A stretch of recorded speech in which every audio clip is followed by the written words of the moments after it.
ఈ కాలంలో పిల్లలు చూడండి, తండ్రి ఎప్పుడైనా రేయ్ అని అన్నాడు అనుకోండి, పిల్లలు ఏమంటారు తెలుసు? ఏంటే ఏంటి అంటాడు.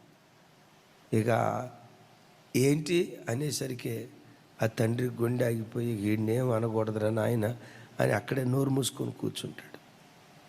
అట్లాంటి అవిధేయపుతారు.